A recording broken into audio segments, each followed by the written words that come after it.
Hola, es un placer tenerte aquí. Antes de comenzar, suscríbete al canal y dale like al vídeo. Me llamo Laura Martín, tengo 38 años y nací en Madrid, en una calle estrecha del barrio de Chamberí donde los inviernos olían a pan tostado y los ventanales empañados hablaban de familias unidas, risas y domingos de sobremesa. Crecí creyendo en el amor como quien cree en los milagros, convencida de que algún día alguien me miraría como mi padre miraba a mi madre, con ternura eterna y promesas en los ojos, y esa certeza me acompañó en cada decisión que tomé, incluso en las equivocadas. ¿Por qué?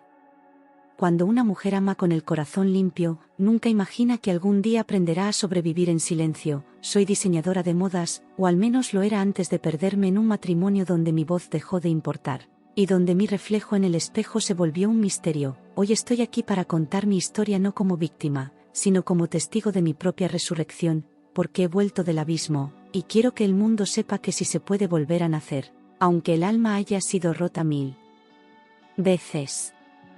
Hace 12 años me casé con Marcos, el hombre que creí que sería mi paraíso, mi hogar, mi refugio en un mundo lleno de ruido. Lo conocí en una exposición de arte contemporáneo y su forma de hablar, segura y envolvente, me hizo sentir que por fin alguien me veía de verdad. Me pidió matrimonio a los 6 meses, en París, bajo la lluvia, con una rodilla en el suelo y los ojos llenos de promesas. Aquel momento fue como una escena de película, y yo, que siempre fui soñadora, me lancé al vacío con los brazos abiertos.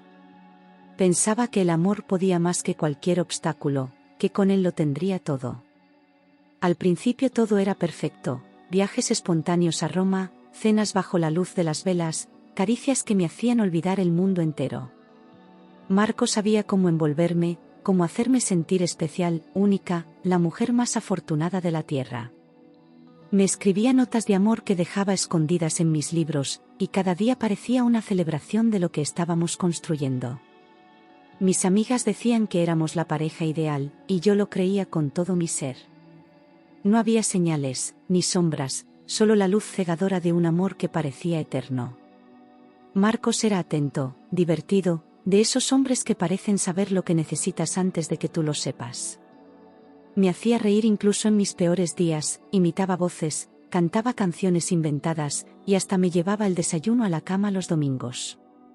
Tenía un don para las palabras, para los gestos, y yo me sentía como una niña descubriendo el amor por primera vez. Cuando hablaba de nuestro futuro, lo hacía con detalles tan precisos que yo me perdía en sus planes sin cuestionar nada. Nunca imaginé que ese mismo hombre sería, un día, mi mayor herida. Pero con el tiempo, su tono se volvió más duro, como si cada palabra que decía pesara más de lo necesario. Empezó a corregirme en público, a fruncir el ceño cuando interrumpía, a mirar con impaciencia si no respondía como él esperaba. Ya no me cogía la mano con ternura, sino con fuerza, como marcando un territorio. Las bromas dejaron de ser cariñosas y se volvieron punzantes, con doble filo, casi imperceptibles para los demás. Y yo, confundida, empecé a preguntarme si estaba exagerando, si tal vez algo en mí había cambiado.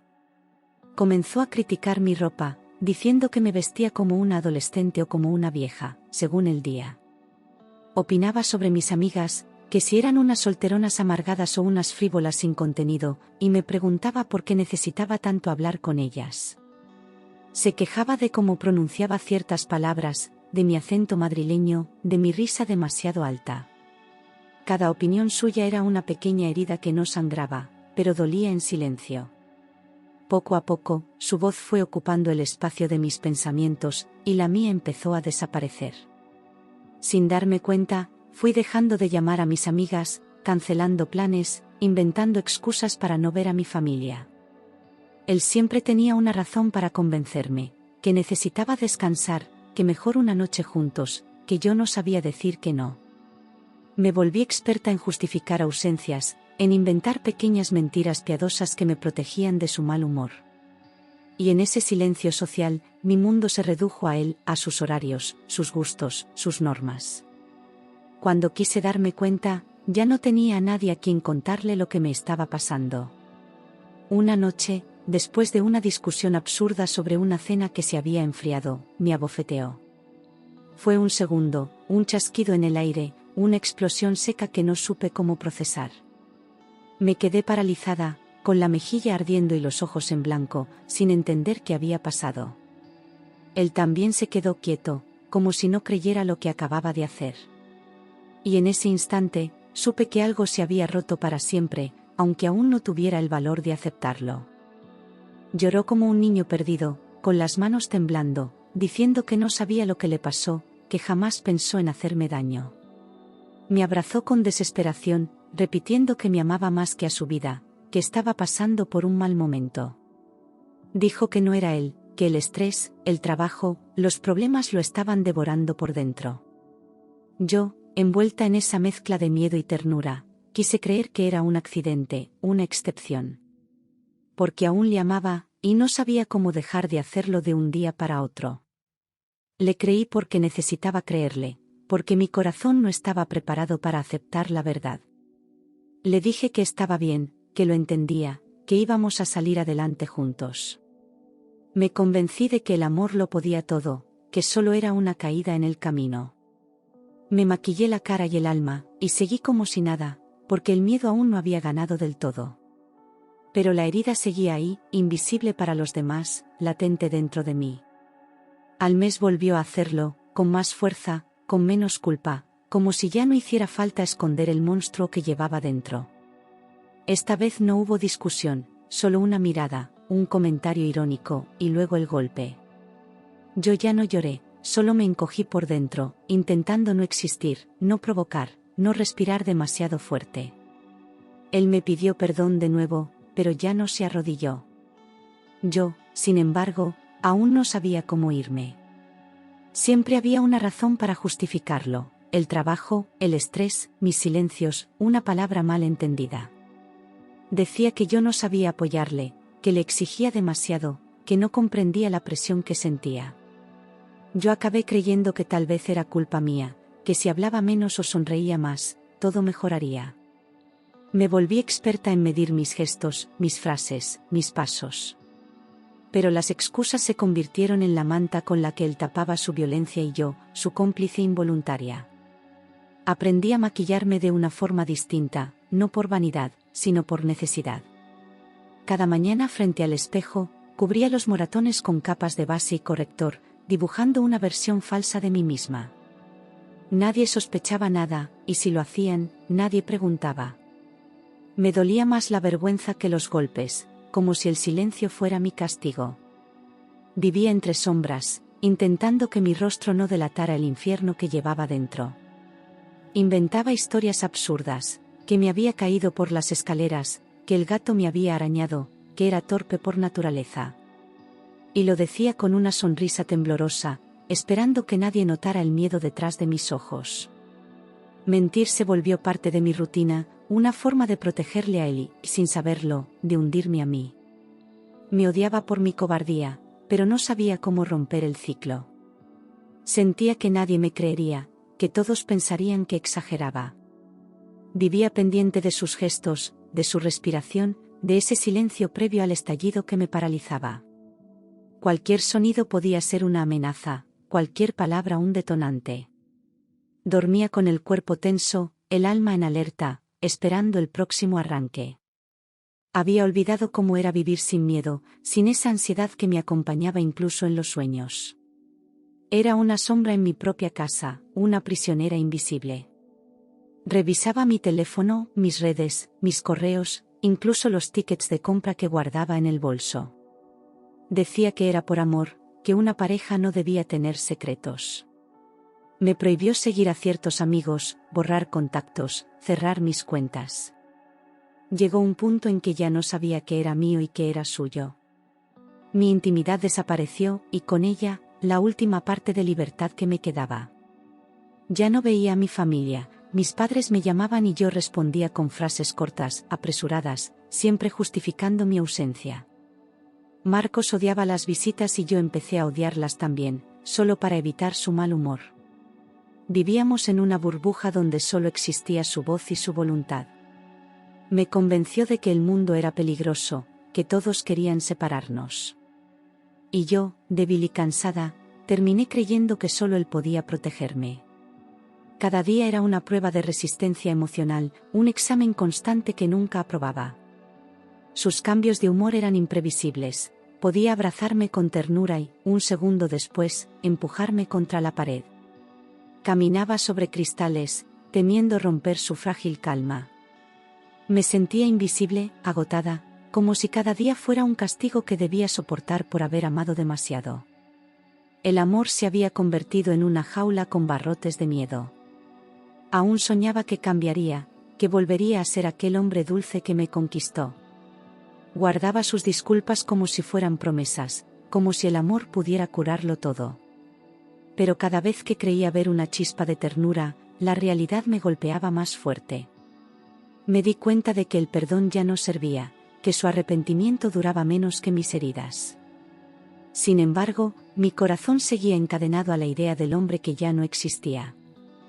Aquella noche me pegó tan fuerte que caí al suelo sangrando, con un zumbido en los oídos y el alma rota.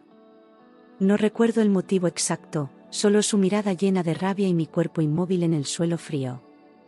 Pensé que iba a morir, y por primera vez, sentí que tal vez sería un alivio.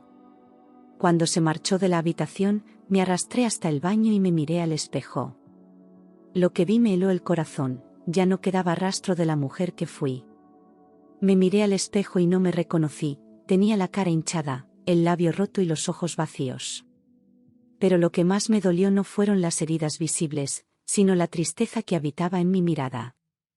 Comprendí que no era solo mi cuerpo el que estaba roto, era mi espíritu. En ese reflejo supe que si no hacía algo, acabaría desapareciendo del todo. Y fue entonces cuando dentro de mí se encendió una voz, débil pero firme, que me susurró que aún había esperanza. Algo dentro de mí gritó, no más. Fue una voz que no venía de la cabeza, sino del alma, una chispa que sobrevivió a años de miedo. Esa frase resonó en mi pecho como un eco que no se podía callar. Entendí que si seguía allí, acabaría perdiendo no solo la vida, sino la dignidad. Y por primera vez, no lloré, sentí una calma extraña, como si la decisión ya estuviera tomada. Esa mañana fingí normalidad, preparé el desayuno, le besé la mejilla y le deseé un buen día. Mientras él se marchaba al trabajo, yo ya había trazado el mapa de mi huida en silencio. Recogí mis documentos, un poco de dinero, mis llaves y el valor que me quedaba. No lloré, no temblé, solo respiré despacio, como si cada inhalación fuera un paso hacia la libertad. Nadie sospechó que esa rutina escondía un adiós definitivo. Salí a la calle con el corazón en la garganta, temiendo que él apareciera detrás de mí en cualquier momento. Caminé sin mirar atrás, guiada por el instinto más puro de supervivencia. Llegar a la comisaría fue como atravesar una barrera invisible, un muro hecho de años de silencio. Me temblaban las piernas, pero no me detuve. Sabía que ese era el punto de no retorno, y que no había vuelta atrás. Presenté una denuncia por malos tratos, con la voz quebrada pero firme, como quien confiesa un secreto demasiado largo. El agente me miró con respeto y tristeza, acostumbrado ya a demasiadas historias como la mía. Le conté lo justo, lo necesario, sin adornos ni dramatismos. Cada palabra me dolía, pero al mismo tiempo me liberaba. Era como sacar espinas una por una, sabiendo que la herida finalmente podría sanar. Mientras firmaba la denuncia, mis manos temblaban tanto que apenas podía sostener el bolígrafo. No era miedo, era la descarga de todos los años reprimidos, de cada lágrima contenida. Me costó escribir mi nombre, pero al hacerlo sentí una fuerza nueva en el pecho. Por primera vez, no estaba protegiendo a Marcos, estaba protegiéndome a mí. Y eso cambió el sentido de todo. Cuando salí de la comisaría, no sentí alegría, ni siquiera alivio. Era una paz fría, extraña, como si mi cuerpo aún no entendiera que estaba a salvo. Caminé por las calles sin rumbo, respirando aire libre por primera vez en mucho tiempo. El sol me daba en la cara, pero mi piel seguía helada. Era el precio de sobrevivir, seguir viva sin saber todavía cómo vivir. En una asesoría gratuita, una abogada joven me explicó con paciencia los pasos del divorcio. Su tono sereno me dio una confianza que no sentía desde hacía años. Me habló de órdenes de alejamiento, de protección, de derechos que había olvidado que tenía. Mientras la escuchaba, me di cuenta de que ya no estaba sola. Había un sistema, imperfecto pero real, dispuesto a sostenerme si yo no me rendía. Esa noche dormí poco, pero con una claridad que nunca antes había tenido. Ya no quería vivir con miedo, ni esconderme tras excusas ni culpas inventadas. Comprendí que mi vida me pertenecía y que nadie, por mucho que dijera amarme, podía arrebatármela. Hice una lista mental de todo lo que debía cerrar, todo lo que debía soltar.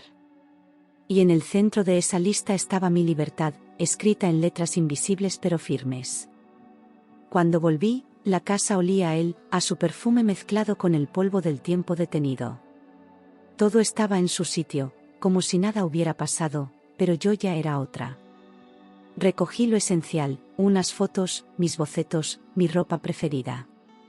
Luego limpié, no por orden, sino por instinto, como si al fregar el suelo borrara su sombra. Cada movimiento era una despedida silenciosa de la mujer que fui. Esa noche cenaríamos juntos por última vez, y yo había decidido que sería el final de todo. No planeaba venganza ni dramatismo, solo cerrar un ciclo con la misma serenidad con la que lo había sufrido. Quería mirarle a los ojos y decirle adiós sin palabras. No buscaba su perdón ni su culpa, solo mi paz. Así nació el plan, una cena perfecta para una despedida definitiva. Cociné su plato favorito, cocido madrileño, con el mismo esmero con que solía hacerlo cuando aún creía en los domingos felices. El olor inundó la cocina, mezclándose con la calma tensa que me habitaba.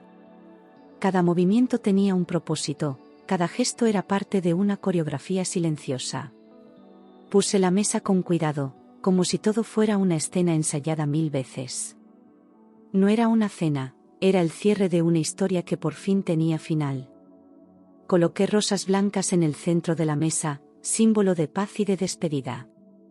Mientras cortaba los tallos, pensé en todas las veces que esas mismas manos habían temblado por miedo. Ahora temblaban también, pero por decisión.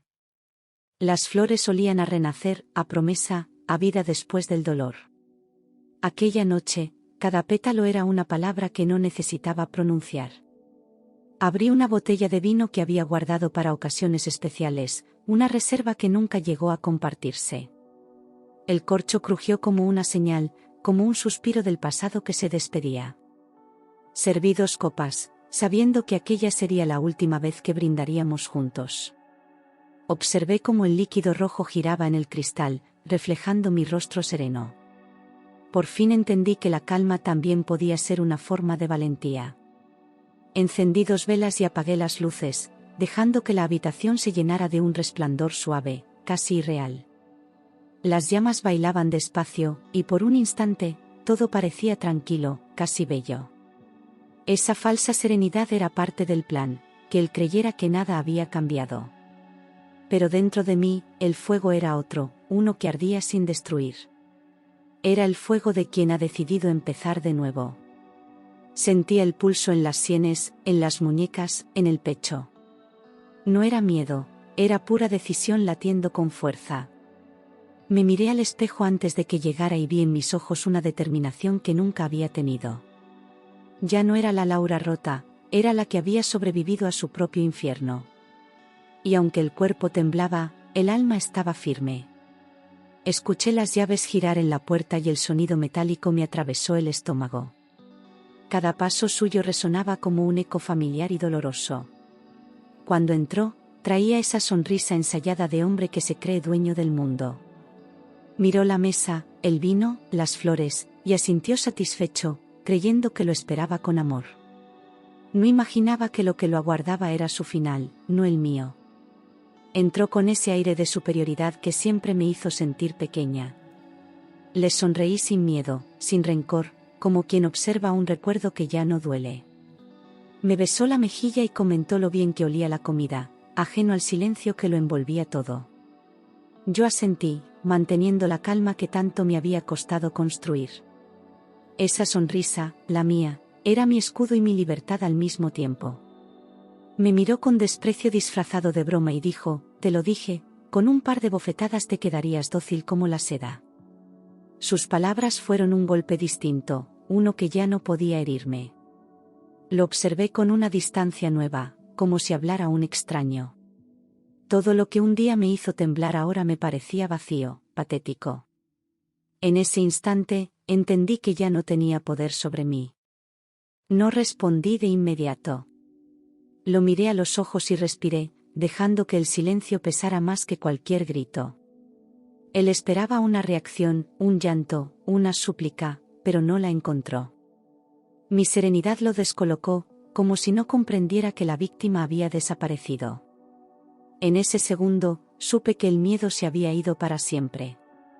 Le dije despacio, mirándole sin apartar la vista: no estoy celebrando tu victoria, Marcos. Estoy celebrando mi libertad. Las palabras salieron limpias, sin rabia, sin temblor. Fue una sentencia, una verdad que lo atravesó más que cualquier golpe. Su sonrisa se congeló, y en sus ojos vi, por primera vez, algo parecido al miedo. Era el final de su dominio, y el principio de mi vida. Su sonrisa se borró de golpe, como si mis palabras hubieran desnudado algo que nunca quiso ver. Me observó con incredulidad, sin entender cómo esa mujer callada se había atrevido a desafiarlo. Durante unos segundos el aire se volvió denso, pesado, lleno de tensión. Pude notar el temblor en su mandíbula, la furia contenida buscando una salida. Yo no me moví, no reculé, esperé. Saqué del bolso los documentos del divorcio y los puse sobre la mesa, frente a él. No dije nada, solo los empujé hacia su lado con una calma que lo desarmó más que cualquier grito. Su mirada bajó lentamente, y cuando leyó su nombre impreso en la primera hoja, el silencio se rompió. La sorpresa dio paso a la rabia, esa que conocía demasiado bien. Pero esta vez, no me temblaron las manos. ¿Qué es esto?, preguntó con una mezcla de burla y furor, alzando las hojas como si fueran una ofensa. Intentó reírse, pero la voz le salió quebrada, llena de un miedo que apenas disimulaba. Le respondí sin elevar el tono, diciendo que todo había terminado. No necesitaba justificarme, mi decisión hablaba por sí sola. Por primera vez, él no sabía qué decir. Entonces perdió el control. Gritó mi nombre con rabia, tiró la silla contra la pared y avanzó hacia mí con los ojos desbordados de furia. Me empujó con violencia, y mi cuerpo golpeó el suelo con un sonido seco. Pero ya no era la misma mujer que temblaba, esta vez lo miré desde el suelo sin miedo. Sabía que su poder se acababa justo en ese instante. Sentí el golpe en la mejilla, el sabor metálico de la sangre, pero mi mente seguía fría, concentrada. No lloré ni supliqué, solo me mantuve quieta, respirando, esperando que todo terminara. Cada segundo parecía una eternidad, pero dentro de mí se levantaba algo más fuerte. El dolor ya no era castigo, era la confirmación de que mi decisión era la correcta. Y eso me sostuvo hasta el final. Cuando gritó mi nombre por última vez, creí que no habría salida. Corrí hacia la puerta, pero su sombra me alcanzó antes. El miedo volvió, sí, pero no como antes, ahora me empujaba a sobrevivir, no a rendirme. Grité con toda la fuerza que tenía, con toda la voz que me había negado durante años. Fue un grito que rompió muros, silencios y cadenas. Mi vecina Marta escuchó mis gritos desde el pasillo. Siempre había sospechado, pero esa noche no dudó ni un segundo. Llamó a la policía mientras golpeaba mi puerta, gritando mi nombre una y otra vez. Su voz fue mi ancla, la prueba de que no estaba sola. En medio del caos, su valentía me salvó la vida. Los golpes en la puerta se mezclaban con el ruido de botas subiendo las escaleras. Oí las sirenas a lo lejos y supe que la ayuda estaba llegando. Marcos seguía gritando, pero su voz se volvía más torpe, más desesperada. Cada paso que se acercaba era una promesa de libertad. Y en medio de todo, por primera vez, sentí que el tiempo estaba de mi lado. Los agentes irrumpieron en el salón justo cuando él me tiraba del pelo. Todo ocurrió en segundos, gritos, órdenes, esposas brillando bajo la luz de las velas. Me apartaron con cuidado, preguntándome si estaba bien, mientras 2 policías lo sujetaban con firmeza. Marcos intentó zafarse, insultando a todos, pero su fuerza ya no servía de nada. El poder había cambiado de manos. Los separaron de mí y lo esposaron sin miramientos, mientras yo observaba en silencio. Aquella imagen, la de El Reducido, valía más que cualquier venganza. No sentí placer, solo una extraña paz que me hizo cerrar los ojos unos segundos. Escuché a la gente leerle sus derechos, con una voz firme y sin dramatismos. Era el sonido de la justicia entrando, por fin, en mi historia. Está detenido por violencia doméstica, dijo el agente con voz firme, sin espacio para dudas ni excusas. Esas palabras resonaron en mi pecho como una sentencia largamente esperada. No eran solo para él, también eran para mí, como un reconocimiento de todo lo que había vivido. Sentí que, por fin, alguien ponía nombre a mi dolor. Ya no era una sombra, era una víctima con derecho a justicia. Me gritó que me iba a arrepentir, que arruinaría mi vida, que no sabía con quién me había metido. Su furia era la misma de siempre, pero esta vez no me atravesó. Lo vi patalear, insultar, escupir amenazas al aire mientras lo arrastraban por el pasillo.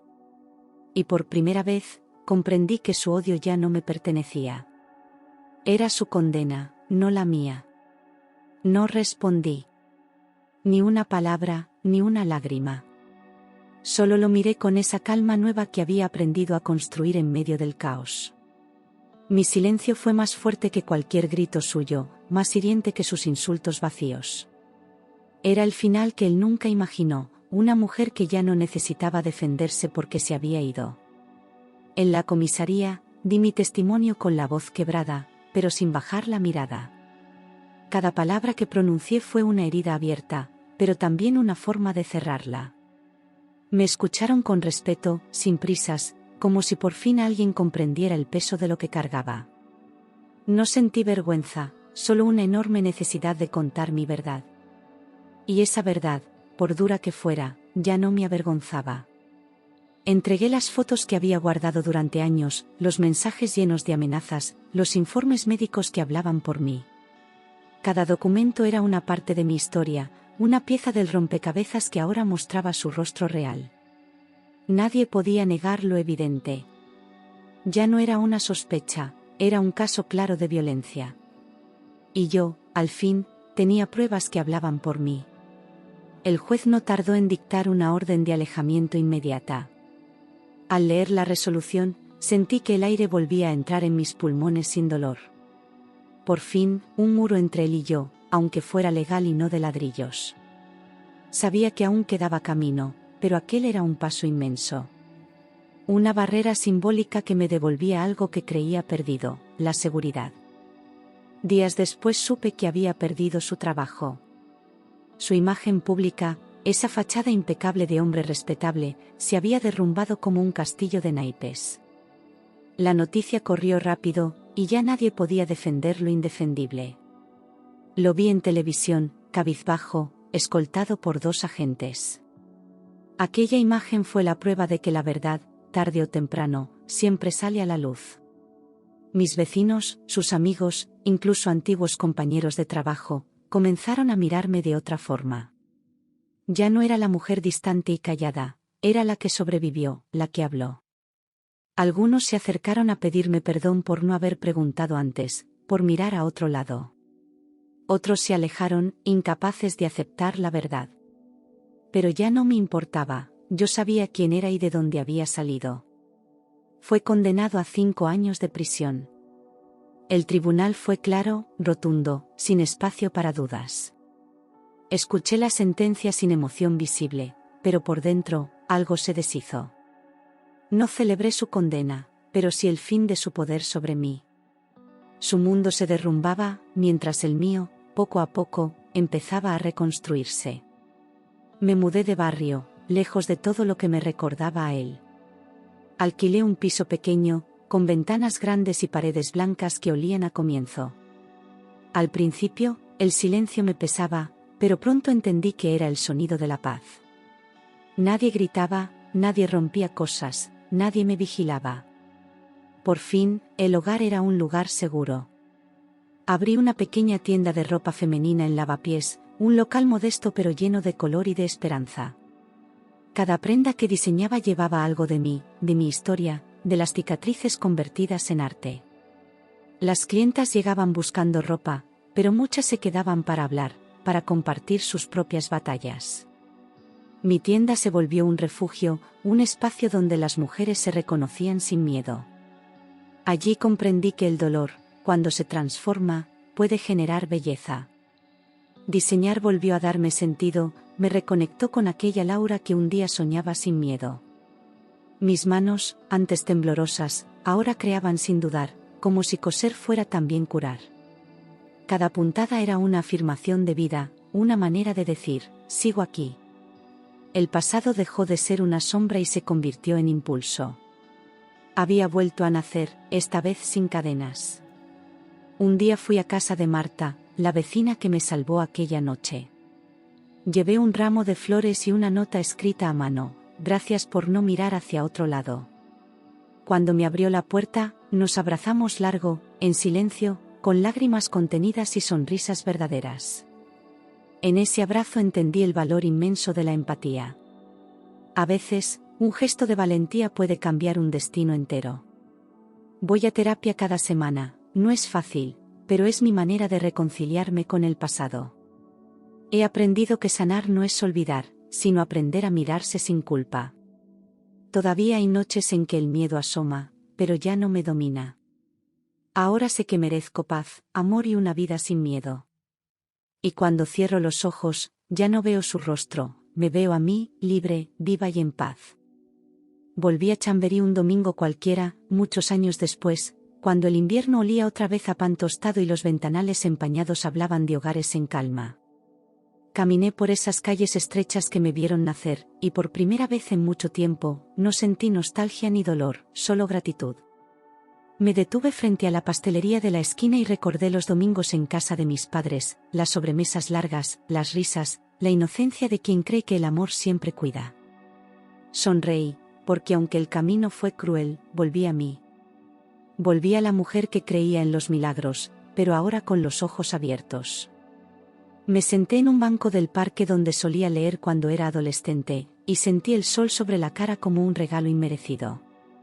En el bolso llevaba un cuaderno nuevo, con páginas en blanco esperando ser llenadas, no con promesas de otros, sino con decisiones mías. Por primera vez, tenía el control de mi historia, sin miedo a volver a equivocarme, porque ya no buscaba ser salvada por nadie. Entendí que la única que podía rescatarme, lo había hecho. Y esa mujer ahora escribía sin temblar. Un día conocí a un hombre diferente, mucho después, sin buscarlo, sin necesitarlo. No traía promesas en los ojos, ni frases aprendidas, ni urgencias disfrazadas de amor. Solo estaba ahí, presente, dispuesto a caminar a mi lado sin empujar, sin arrastrar, sin cargar. Y aunque aún no sabía si era amor lo que sentía, sí sabía que por fin era libre para elegir, no por necesidad, sino por deseo. Le conté mi historia una noche de lluvia, sin adornos, sin dramatismo, como quien entrega una llave sin saber si el otro querrá abrir la puerta. Él no dijo nada durante un buen rato, solo me miró con esos ojos que no intentaban juzgar ni salvar, solo entender. Me cogió la mano con suavidad, como quien sostiene algo frágil con respeto. Y yo supe que, pasara lo que pasara, ya no tenía miedo a volver a empezar. Porque ahora sabía quién era. Pasaron los años, y cada cicatriz se volvió más ligera, como si el tiempo no las borrara, pero si les quitara el filo. Hablar en voz alta dejó de doler, y empecé a contar mi historia en espacios donde otras mujeres aún temblaban en silencio. Abrí talleres en mi tienda, no solo de costura, sino de reconstrucción. Mujeres rotas llegaban buscando tela, y se iban sabiendo que su alma también podía coserse, hilo a hilo, palabra a palabra. Un día me invitaron a dar una charla en una fundación que lucha contra la violencia de género. Dudé. Temí volver a sentir el temblor en la voz, el nudo en la garganta. Pero subí al escenario con los ojos bien abiertos y el corazón firme. Dije mi nombre, conté mi historia, y al final, alguien del público me abrazó y dijo, gracias, ahora sé que no estoy sola. Y ese, gracias, fue el premio más grande que pude recibir. A veces, por la calle, me cruzo con mujeres que caminan cabizbajas, con los hombros encogidos, con la mirada perdida. Y en esos segundos, desearía tener una varita mágica para darles fuerza. Pero no la tengo. Lo único que puedo hacer es mirarles con ternura, con esa mirada que dice sin palabras, yo también estuve ahí. Y salí. A veces, eso basta para encender la chispa que inicia el cambio. Mi madre me dijo una vez, cuando era niña, el amor de verdad no duele. En aquel momento no lo entendí. Pensaba que el amor era sacrificio, entrega ciega, renuncia. Hoy sé que tenía razón. El amor no hiere, no encierra, no apaga. El amor, el verdadero, te da alas, no cadenas. Y si hay algo que quiero enseñarle a cada niña, a cada mujer, a cada alma rota, es eso. Hoy soy Laura Martín, y tengo 38 años. Pero ya no soy la misma que buscaba amor como quien busca aire. Ahora camino sola, y si alguien quiere acompañarme, será porque elegimos el mismo rumbo, no porque me pierda en su sombra. Mi historia no es un cuento de hadas, pero tampoco una tragedia. Es un testimonio de vida, de fuerza, de verdad. Y si sirve para que otra mujer se salve, entonces todo el dolor habrá tenido sentido. Porque al final, no volví a nacer. Me construí desde los escombros. Y aunque el alma haya sido rota 1000 veces, hay algo que ningún golpe puede destruir, la voluntad de seguir viva, libre y en paz.